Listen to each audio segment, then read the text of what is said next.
Good evening, everyone. You're a very well-mannered crowd. You must have done this before, I think. Welcome to the Gallery of Modern Art in Queensland. My name is Simon Elliott. I'm the newly appointed Deputy Director. This is my first social outing, and I hope you don't judge me too harshly. Thank you. That's all we're going to do tonight, thank you. Firstly, could I welcome everyone and also make acknowledgement to the traditional custodians upon the land upon which we meet. And I'd like to extend that welcome to elders past and present and to any Indigenous people that are in the audience tonight. This is a special occasion. This is the third, as many of you will know, of the Asia Perspective seminars, and we've got a fantastic guest speaker that I'll introduce in a moment. I'd like to make some acknowledgements of people in the room. Importantly, Professor Ian O'Connor, who of course is known to you well as the Vice-Chancellor of Griffith University. He is, however, just newly appointed as our chair to the Queensland Art Gallery Board of Trustees. So a great relationship is in the making, and we're great to have you on board, Ian, thank you. And to Ms. Anna Reynolds as well, welcome. Professor Ian Hall, Acting Director of Griffith Asia Institute, welcome. And our special guest, Professor Margaret M. Pearson from the University of Maryland, welcome to you. The Gallery is very pleased to be continuing this working relationship. We are now in our 12th year, and the Griffith Asia Institute on this important forum, which explores diverse aspects of culture, society, business, politics, and in the broader Asia-Pacific region. Tonight we're hearing about crucial cross-Pacific relationships between two of Australia's closest global partners, China and United States. Our speaker, Margaret M. Pearson, is Professor of Government and Politics at University of Maryland.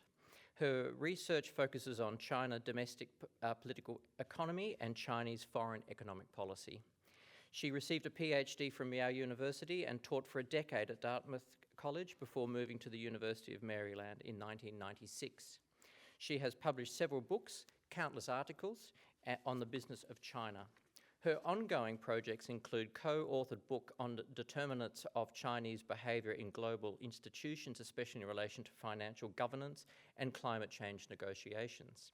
Margaret's ongoing research on China's domestic economy includes focus on state control of the economy, Chinese bureaucratic behaviour, and innovation in Chinese firms.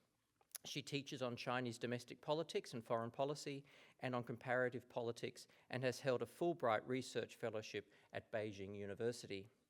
To speak to us tonight about China-US cooperation on climate change negotiations, it is my great pleasure to welcome Professor Margaret Pearson.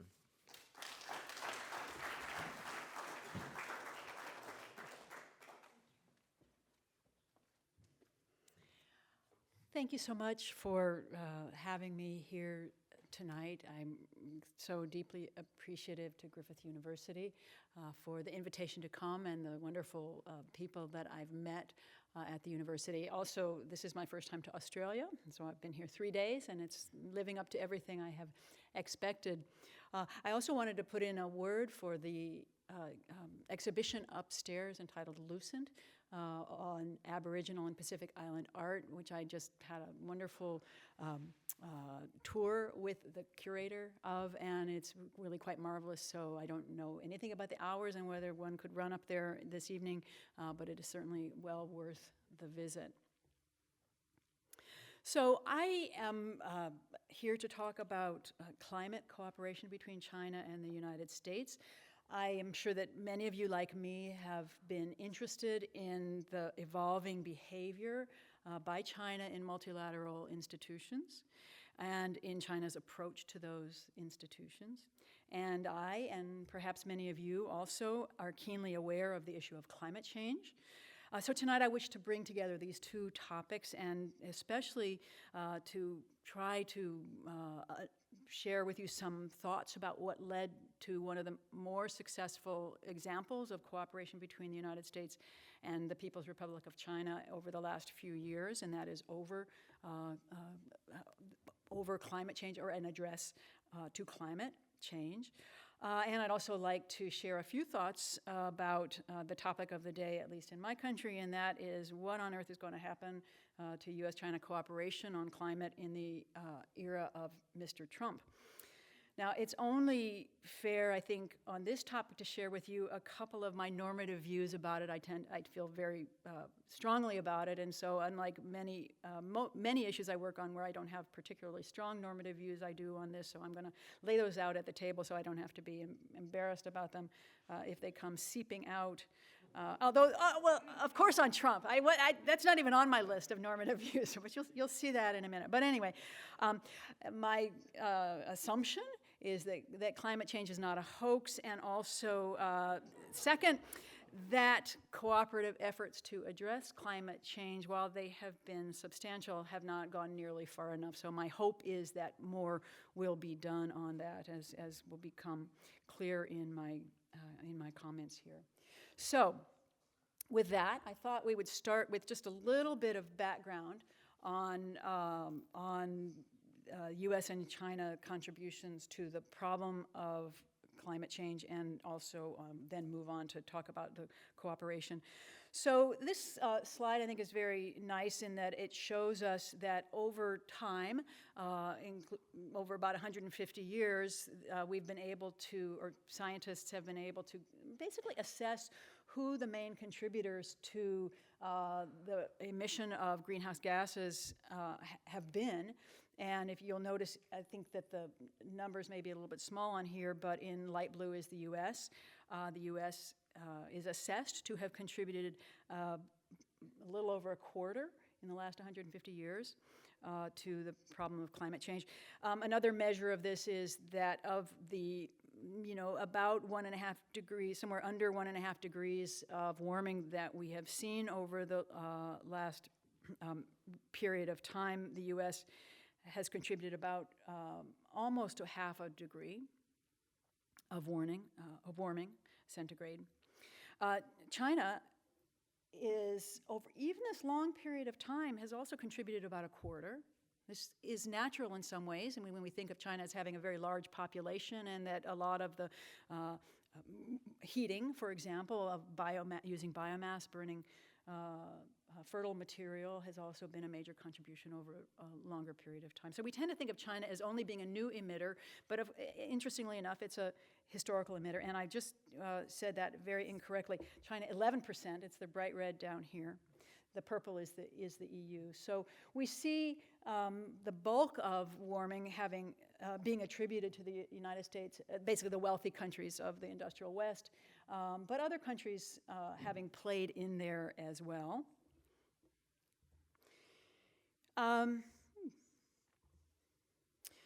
And we also have heard frequently that since about 2007, 2008, China has become the major emitter, which is one of the main reasons why China has become one of the foremost players on this issue.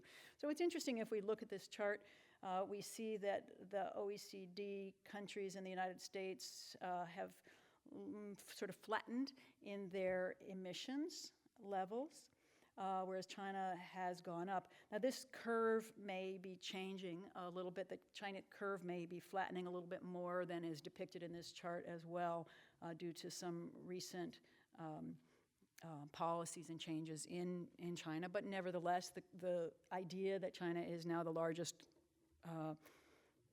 emitter is pretty clear, and as I will say later, China's government has clearly accepted that role.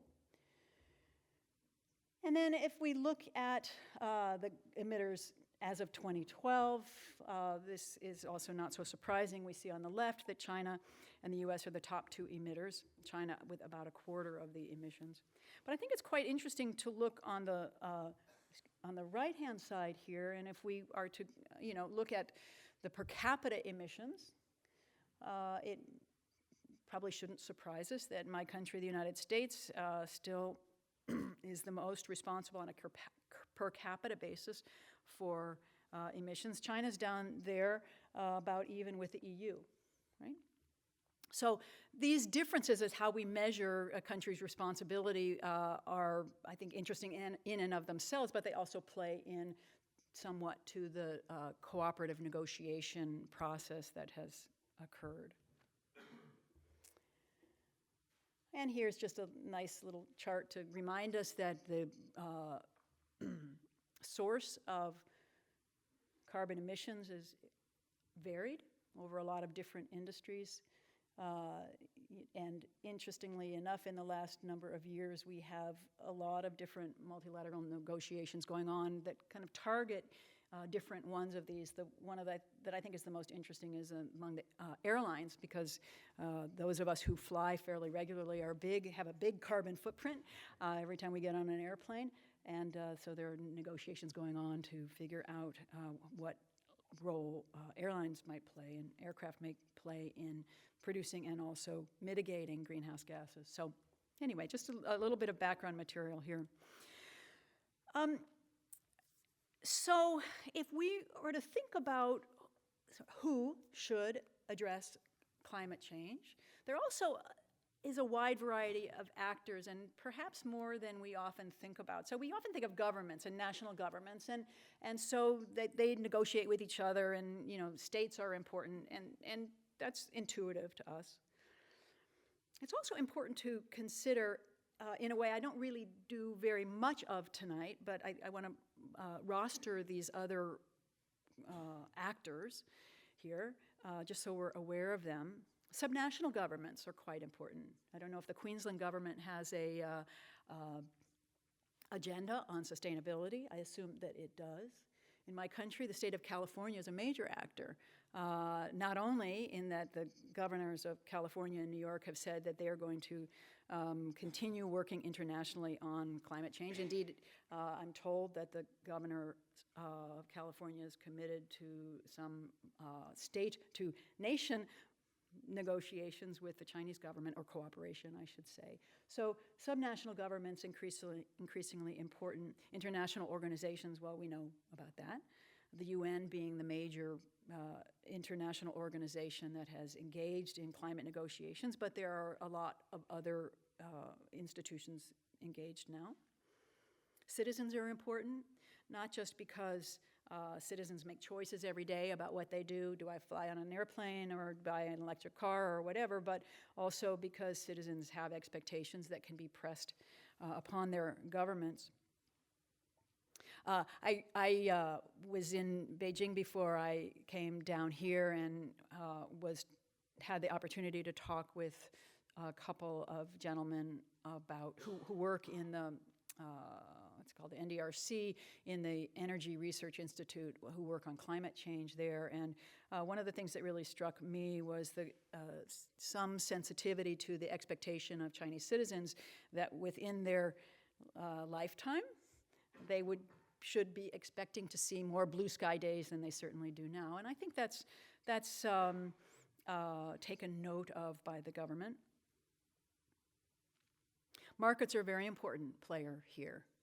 More about that later. But when we think about the when we think about substances that produce carbon emissions, well, the price of those substances makes a difference. Recently in the US, the price of coal has fallen very low. It's no longer economic to invest in coal mining to get it out of the ground, and so we see a great decrease in the demand for coal, which has an impact on carbon emissions. At the same time, we see a great decrease in the price of some so-called green energy products, such as solar cells, and that also makes a difference. So I would just point out that markets make a difference here. This is something that the Chinese government has become very aware of and are trying to leverage for their own climate purposes. And then the last actor here is technologies and innovation that, in combination with markets, make a big difference as well. And once again, as technologies improve for alternative, or let's say green energy sources, and the prices for them fall, they will be adopted more. So we often tend to focus on government negotiators as being key actors here, but in fact, there is a great role for markets and technologies to play in addition to government policy. This idea will pop up a couple times in my talk tonight. All right, so the timeline and the issues of negotiations over greenhouse gases is pretty complicated, and I am not doing justice to those who work on the topic to have simplified it into these boxes here. But I did want to make a couple of points about what some of the key issues have been dividing the US and China. And let me start by looking at the Chinese side. Well, the earliest negotiations that were not dominated by China, but were kind of the earliest environmental negotiations on climate change, set forth a couple of really important principles. And these were particularly in meetings in Rio in 1992 and in Kyoto in 1997. This led to the Kyoto Protocol. And two of the major principles, we would say, that came out of those early days were concerned who pays, right? Who pays for emissions? And who is bound by any agreement that we make? So the Kyoto Protocol basically set up two types of countries called Annex 1 and non-Annex 1 countries. And the idea was basically that Annex 1 countries that included the wealthy countries should pay for the bulk of the mitigation costs, the agreement costs, because they were the historical emitters, if we go back to that early side, and they were wealthy, and they should take responsibility.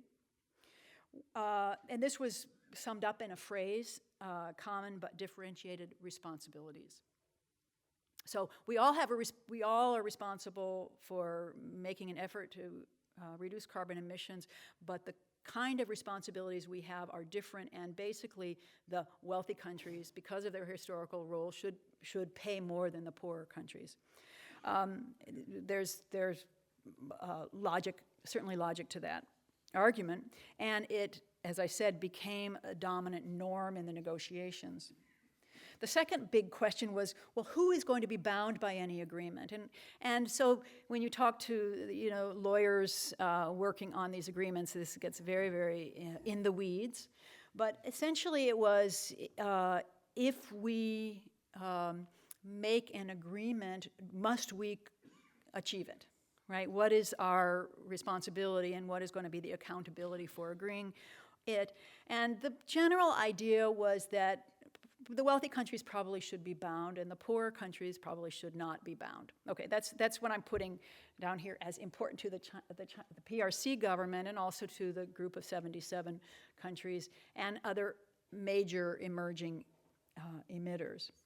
Now, important to the U.S. government through the late 1990s, the George W. Bush administration and the early Obama administration, was on this question of who pays. Well, politically, it was never going to work in the U.S. to have only the wealthy countries pay, especially when you had this group of emerging economies that were beginning to contribute a tremendous amount to the problem. And I think it's essentially the view of the negotiating team was that it was never going to go anywhere politically in the U.S., even if you thought you could justify the wealthy countries paying more.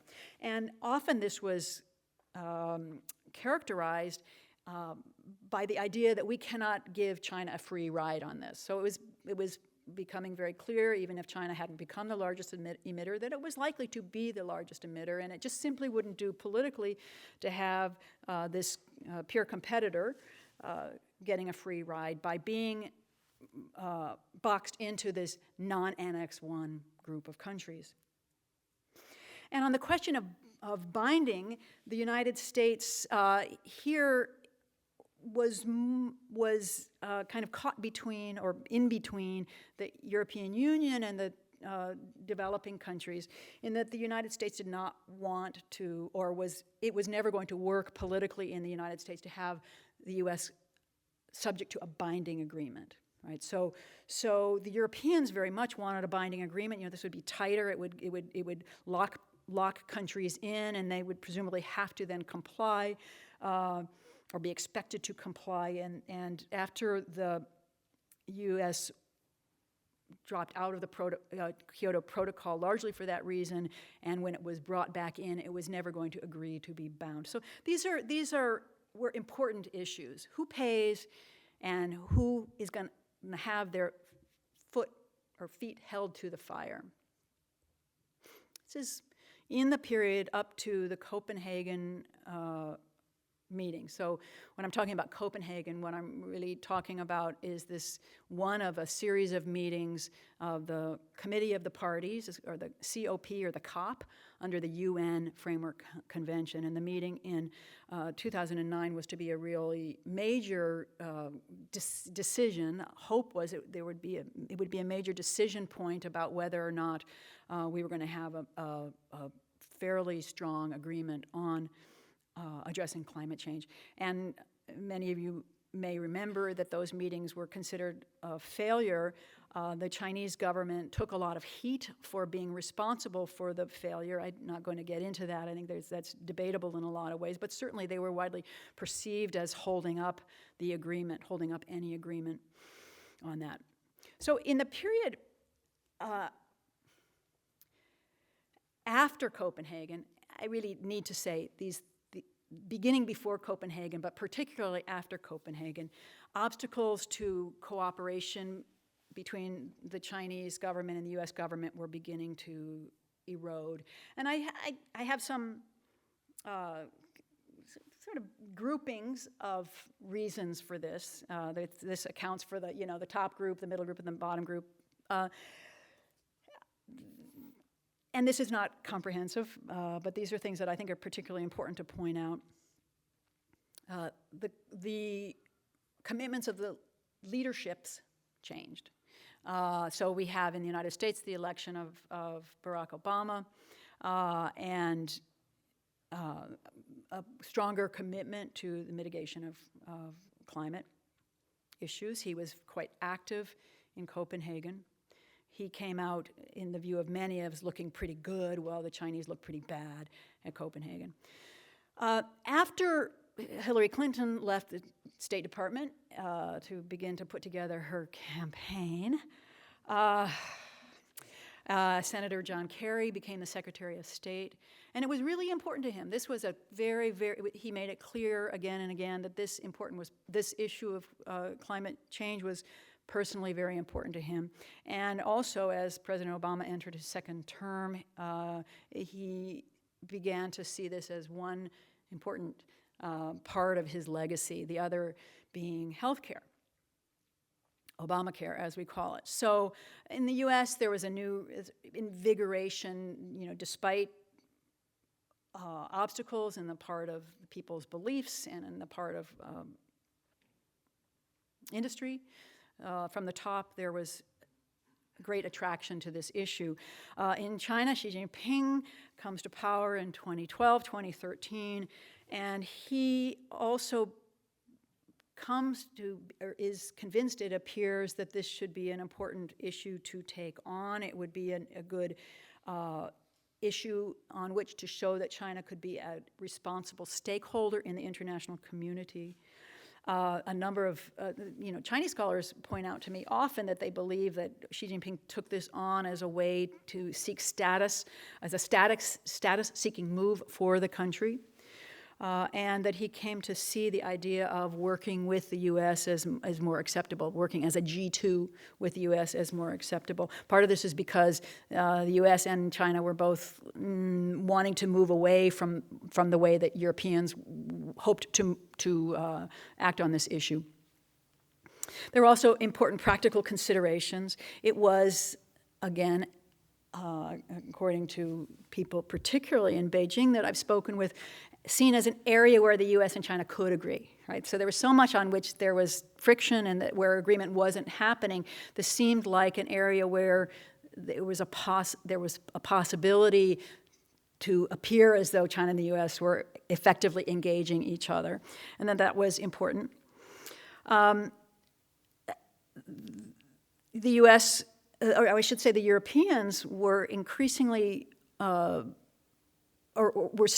should say steadfastly of the view that an agreement at the international level should be a top-down agreement, meaning where the UN framework system set goals and told countries what they should do, and that they should comply with that. So it would be top-down and a binding agreement, and the U.S. Did not agree with that. I think it's also very interesting, and this is a little bit understudied, but China's previous coalition that it had sort of gone into Copenhagen with was beginning to fall apart. So one of the things I tend to, sort of truisms I tend to believe about China, the Chinese government, is that they don't like tight alliances, but they also don't like to act alone on the international stage. And so the idea that they did not have a very strong coalition among the BRIC countries, or the Brazil, Russia, India, China countries, the basic countries in that context, that there was particularly conflict with India, or lack of agreement with India, was problematic, but also members of the G77 that had previously been part of this developing country coalition were beginning to look askance at China, if you will, and these are particularly the small island nation countries that were beginning to call especially on China, to take a greater role. So this coalition that had been more comfortable for China in the past was beginning, and it became particularly clear in Copenhagen that there were splintering in it. And the reason that China was being asked to take a greater role was for the same reason the U.S. was asking China to take a greater role, is that China was clearly a bigger part of the problem. Now, there are other source of erosion to these obstacles for cooperation had to do with what was going on in China itself. We've all heard, if not lived a little bit through, these bad air days in the country. And in 2011, air began to become particularly terrible, and then in 2013, the very famous air apocalypse, where you could see just massive amounts of sort of ground level particulates in Beijing, and now through much of the rest of the country too often. So this ground level particulate pollution is not the same thing as carbon emissions, and yet the ability or the process of addressing greenhouse gases is seen in China by scientists in China, and generally agreed by policymakers to be a co-benefit of greenhouse gas reduction. So if you address climate change, then you may be able to help the air pollution problem. They're not the same things, but they're related. And it was decided that for domestic policy reasons, this was a good idea, in addition to the fact that China was increasingly suffering severe weather, and the water sea level was rising, and the studies that came out one after another from the bureaucracy and from think tanks in China showed that also climate change was a real threat to the Chinese economy as well as to the geography as a whole. The other thing important to point out is that the Chinese government never questioned that the assessments of being the top climate emitter. One could easily imagine a situation where they would have just said, no, we're not, right? We don't want to bear these costs. We're not going to do it. I don't want to say they warmed to the label, but they certainly accepted it as being true. Okay, so previously I was talking about the factors that split the U.S. and China on cooperation, and here I want to just try to demonstrate the ways in which they began to agree on these issues. So if we look at these two big questions I mentioned before, who pays and is the agreement binding? Previously, the idea was that the rich should bear the burden of who pays. After about 2014, the US and the Chinese agreed that the major emitters should bear the major burden. And this solved a lot of political problems in the United States about not letting China free ride. And it also, well, more about that in a minute. Should the agreement be binding? Neither China or the United States really wanted a binding agreement, whereas the EU did want to. But they negotiated and could agree on a formula that said everybody must make some commitment. Every country needs to commit according to what they can do. They need to say they will do this, but they won't be bound to doing it, right? So this was language that could satisfy both the United States and China, and that they were able to bring a lot of other countries on board with, despite the EU not being so happy about it, that everybody needed to do their part, but the countries themselves could decide what their part is. And so China could say, these are going to be our goals. These are the goals that are appropriate to us. The United States could say, these are our goals. These are the goals that are appropriate to us. Poor countries would say, this is what we can do, but this is about all we can do. And all of that was okay. So whereas the Europeans were more interested in a top-down process, this idea, this agreement that Xi and Obama came to was more for a bottom-up process that satisfied both of them. In my own view, it's probably not enough, but anyway, it allowed them to come to an agreement. And that also accounts for this idea of who sets the goals. The goals are set by a top-down international organization. Wasn't going to work, right, earlier on. And what they agreed later on was that the goals could be organic, could come from the bottom. Okay. So here are our friends. In November 2014 at the APEC meetings, there is a little bit of a surprise major announcement of this commitments by both sides, of the kind of commitments that they would take. You know, it's really interesting.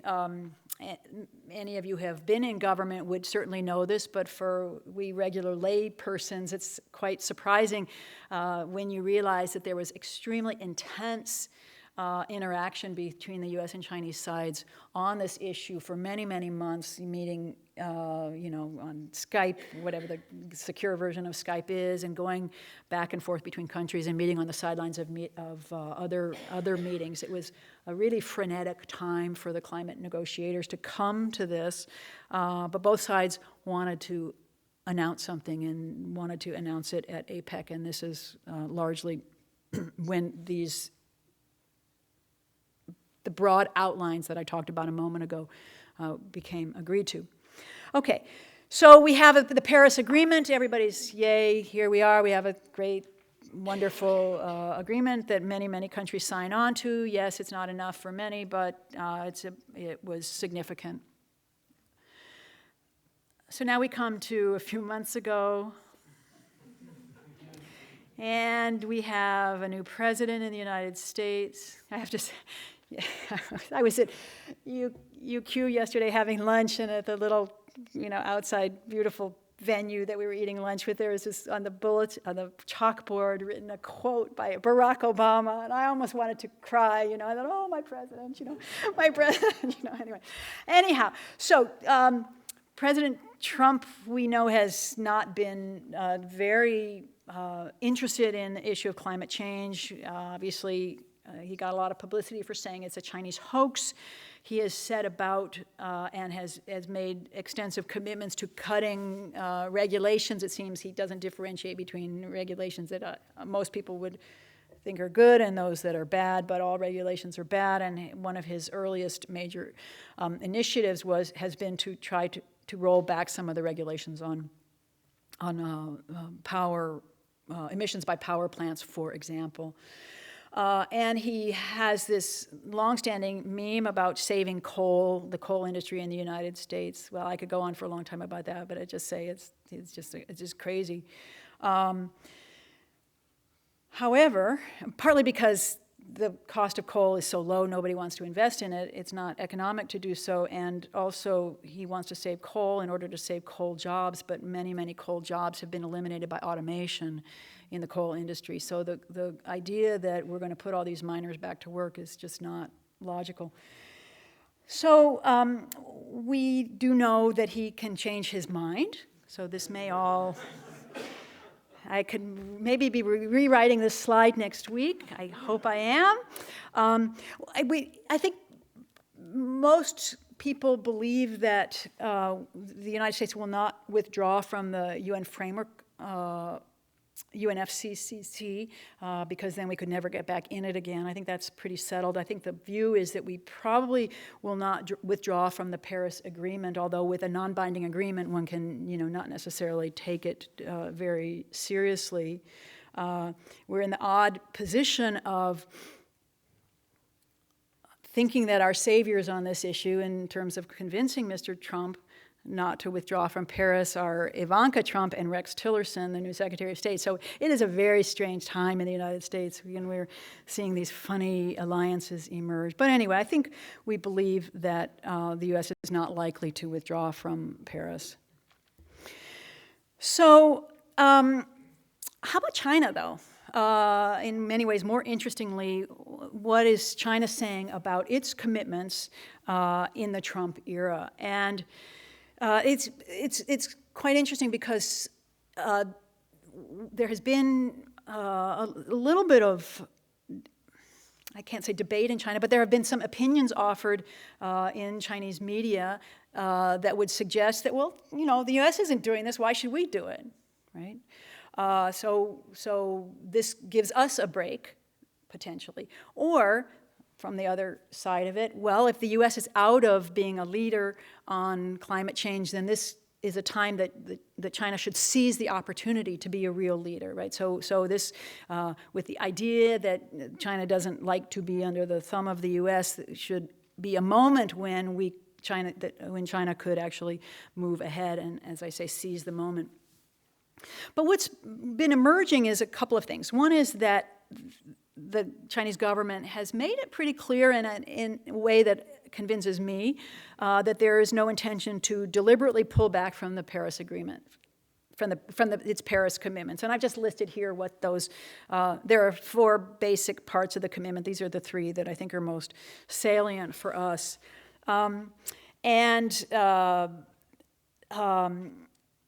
That plans are still underway to try to make these happen. It's interesting that coal use has probably peaked already in China, probably peaked about 3 years ago, I think, according to what scientists in China are coming to argue, and that a lot of outsiders are also becoming convinced of. Part of that's because of the recession in China, but they think that by the time the economy picks back up again, other sources of fuel will be relevant. Carbon emissions may peak around, well, the commitment is to peak them around 2020 and try for earlier. Last week, I was being told by one person who's deeply involved that he said, I am 100% confident they will peak around 2020 or 2022, which is interesting because that would mean, from an international point of view, from an international kind of negotiating or deal point of view, that China may be in the position of over-delivering on its commitments. And in Washington, people are like, oh, China's going to over-deliver on its commitments. What does that look like for us? How does it look that, we always talked about them free riding and not delivering, and now they're going to deliver, and maybe that will put some pressure on the U.S. to be firmer in its commitments too. I don't know. It's a very interesting dynamic. But the bottom line is that there's no indication that the Chinese government is going to support backsliding on the commitments it made in Paris. these climate goals are now fully part of the regulatory structure in China of the 5-year plan, and there are tons and tons of regulations that are trying to enforce these. We all have to be a little bit skeptical of how much these regulations alone can do. We know that the Chinese cities are still very dirty, that air quality is still very, very poor, and so forth. But the planning system in particular has been hard at work to make not only green technology but also regulations against emissions, to state that at least as a strong signal. But I think also in China what's very interesting is has to do with green technology. So many of you may have heard that China now deploys more wind and solar technology than anybody else in the world. It has deployed an enormous amount over the last few years. Nuclear technology, nuclear power as well is coming on board. I saw an interesting graphic that suggested that China has deployed more wind and solar power in 2015 than Canada used that whole year or something like that. So the numbers are really quite staggering. But interestingly enough, the Chinese government also has fully warmed to the idea that it is a good economic policy for China to deploy green energy. And in particular, if you think of the Chinese economy, first of all, being in some recession, but also that many of its economic sectors have vast overcapacity, way more steel, way more cement than they can have, but they have a lot of investment dollars running around. The green energy is one area where that investment dollar can go, and so as soon as the government says, well, we think we should invest in green technology, a whole lot of economic investment is going into this technology. Maybe it's irrational in a long period of time, but certainly they are deploying a lot of new technology. And they absolutely see it as a technology that they can use to the advantage to their advantage in their outward investment. So every time they might want to build a new, let's say, set of buildings in Kazakhstan as part of their new initiative of One Belt, One Road, outward investment initiative, they can sell into that deal green technology, right? So they can kind of kill two birds with one stone. One is, invest overseas, but also contribute to contribute to a more green, sustainable economy by making sure that that's tied up with carbon-friendly, low-carbon technology. So as one of these folks said to me the other day, low carbon, well, to preface that, when we first joined the climate negotiations, the idea of a low-carbon economy was very expensive for us. Right? We had all this coal burning, we had all these bad sources of fuel that were very much integrated into our economic structure. Now we have a lot of money. Right? There is continued turnover in our economy, and also we have opportunities overseas, and so low carbon is not so costly for us anymore. I thought that was very, very, very interesting. Okay, one last point. So I personally am very interested in China's leadership in global institutions. Right? And so if I remind you again of this comment I mentioned before, that some in China have said this is the moment that Xi Jinping should seize the initiative and make sure that it is the leader of the world in climate negotiations. And interestingly enough, at the meeting after Paris, at the COP meeting after Paris that was held last year in Marrakesh, this is right after the U.S. election. Everybody knew that Trump thought climate change is a Chinese hoax. There was quite a bit of pressure, quite a lot of discussion. China, are you going to lead these negotiations forward? And I think the Chinese and the Saudis both said, yes, we'll do something here. And if these commitments that were made at Paris actually every 5 years, so next time in 2020, countries are supposed to come together and basically re-up on their commitment, make more stringent commitments according to what they can do. So one possibility for a leader in this situation would be to really strong-arm other countries into increasing their commitments or to paying more to green technology or to technology aid for poor countries or so forth. And I guess the long and the short of it is that I've always been skeptical about the Chinese government. Well, not always. I have been skeptical recently since this situation came to be about the Chinese government's willingness to take on what we might call to lead this situation. You lead it unilaterally. There are a lot of reasons. One is that, as I said before, Chinese government doesn't have a lot of experience. They have a lot of capacity, but not a lot of experience. They don't have coattails with many other countries to be able to kind of bring them along for better or worse. If you think of the U.S. alliance system, and the U.S. long time alliances with other countries has what in the American politics metaphor we call coattails, that they could bring other countries along. China still hasn't developed that yet. And so I think also isn't comfortable doing that. So where there is no natural coalition for them at this point, at least right now, that seems clear, it is unlikely that China is going to seize the moment and lead on climate change. But what I think that they are doing, the Chinese leadership is doing, is, as they put it, providing some leadership. Right? There's a big difference in their mind between the idea of leading, which they interpret as telling others what to do, versus providing some kind of cooperative leadership where we bring others along.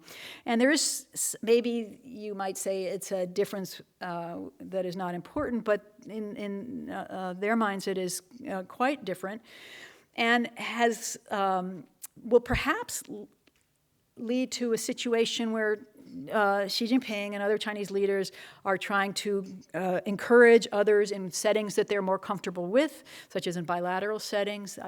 Was the reference to some negotiations between, or a meeting between Xi Jinping and the King of Nepal, where she was very comfortable raising this issue. In the APEC meetings and in other places where there is perhaps less of a sense of, China or any country telling others what to do. As I mentioned before, they also can lead by example by tying their low-carbon contributions to investments that they make. But the idea was that the UN process, where you have 194 different countries, is really too chaotic. It's not a comfortable setting for Xi Jinping to lead. And so it's unlikely that they will lead there, but what might they do? Apparently new discussions are underway with the EU and some European countries bilaterally, whereas they may try to co-lead, maybe create a new G2 to move these negotiations, move the global commitments on climate change forward. So again, I'm not only interested in what China does in terms of its absolute emissions, but I'm also very interested in what the direction will be for China's behavior on the multilateral stage. And I think climate, where China has quite a lot of confidence and quite a lot to contribute, this will be a very interesting arena to watch trends in leadership and see how they go in the next few years. Anyway, that's way too much to give you. I'd love to hear your comments and thoughts at this point. Thank you.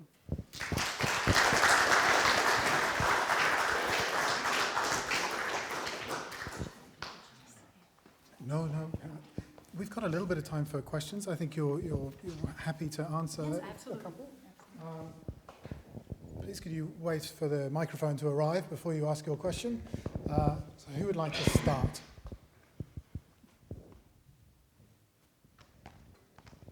There's one in the middle. The microphone as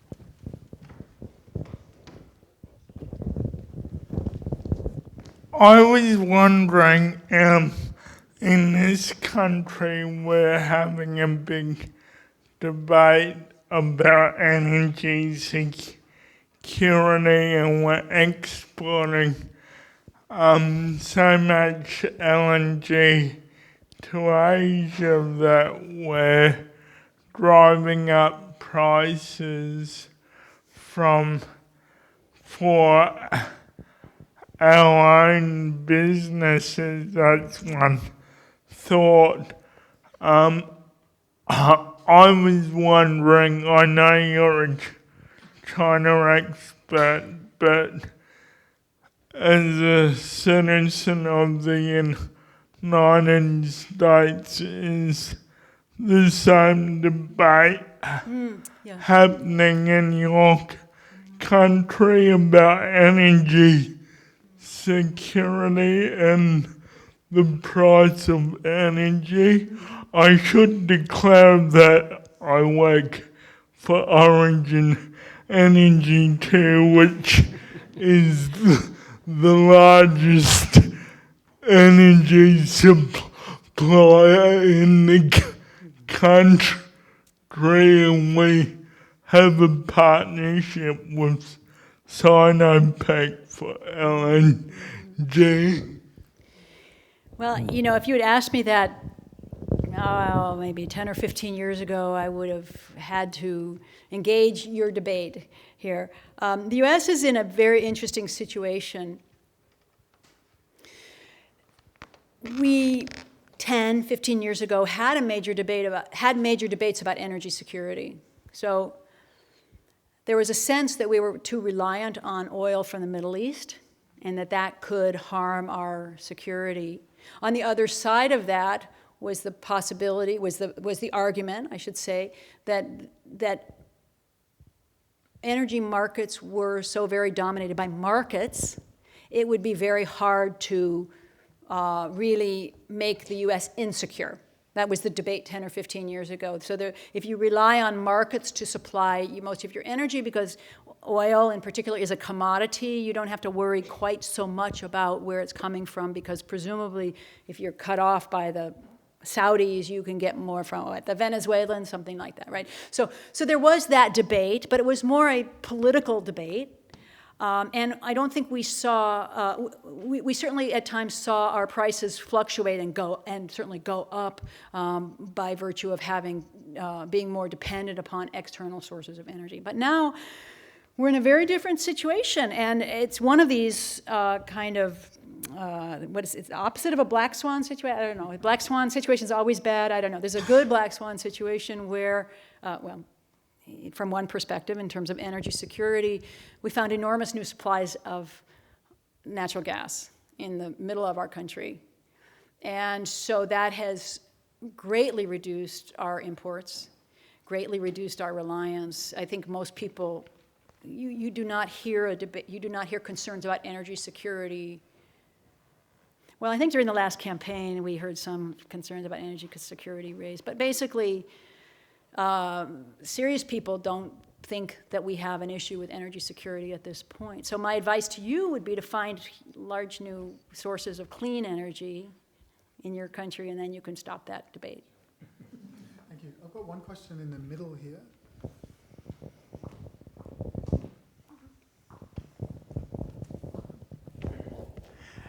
You mentioned problems with local governments complying with Beijing.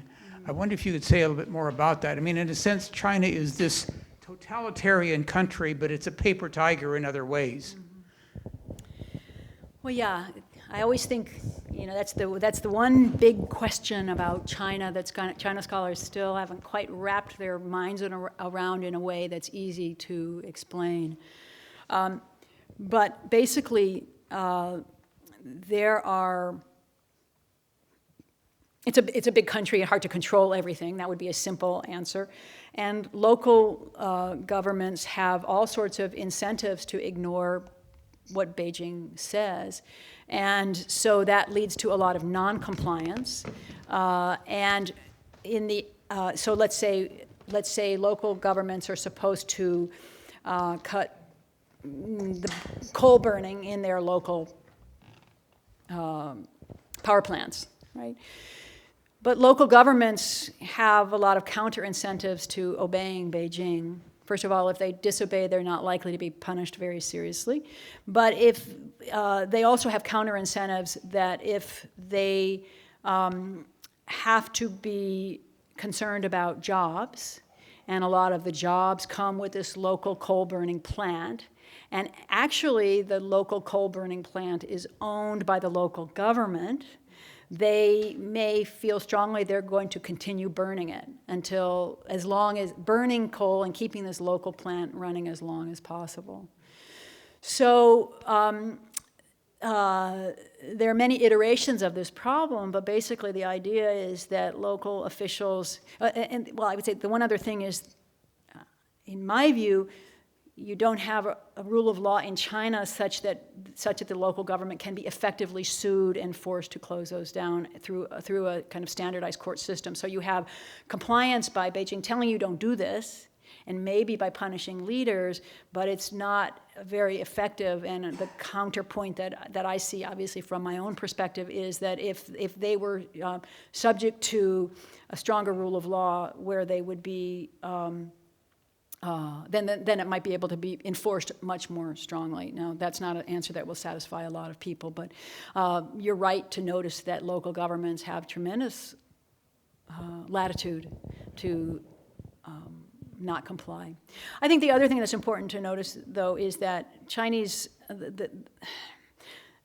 I do believe the Chinese government is doing a huge amount. I often try to tell my students, if you were told, for example, you can only drive your car every other day, you'd be taking it to the Supreme Court, right? I mean, you would not be able to tolerate this. So there's tremendous amount of regulation, tremendous amount of effort to try to cut from the center. One of the problems is local noncompliance, but another problem is just the scale of the issue and the number of carbon emitting activities that have to be mitigated before you're really going to see a change on the ground. And it's interesting because Chinese citizens, I think, are not happy about it, but they don't have an effective way other than through the party to express that that they don't like this. Yeah. Look, we've more or less run out of time. I see one hand in the middle.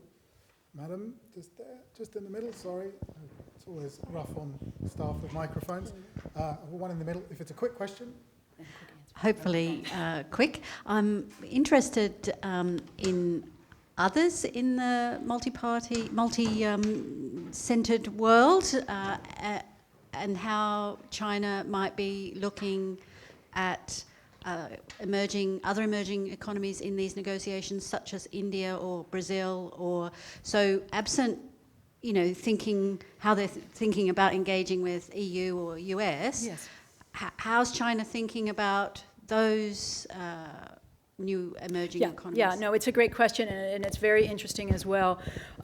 One of the things that happened at Copenhagen is that the Brazilians basically defected from this emerging economy group, and then later again at Paris. Right, so the Brazilians have kind of moved more to the European side at this, I think. The Indians and the Chinese have always had sort of similar agendas in terms of common but differentiated commitments, and the Chinese still talk about that as an important principle. But whereas the Chinese are saying we see ourselves as part of the problem, so we're going to cut it, the Indians still aren't quite there yet, and so that possible dyad is not very strong either, despite the fact that they have quite a bit of communication about it.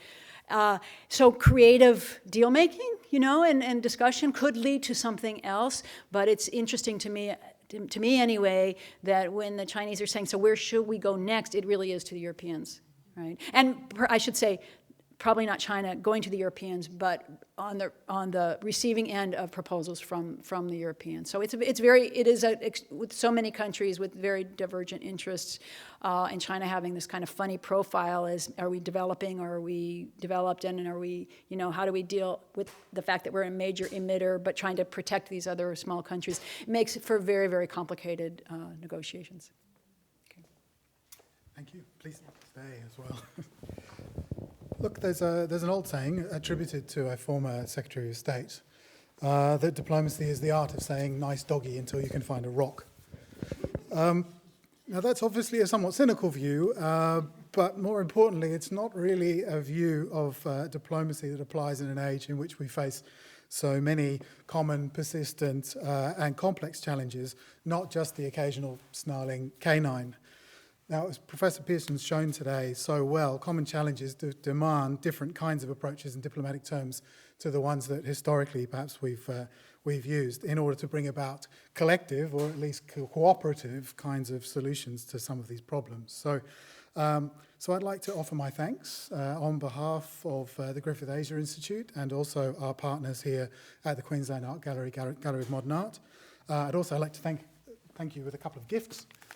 They're not too heavy, I'm sure. We could perhaps post them to you as well, and we could certainly arrange that.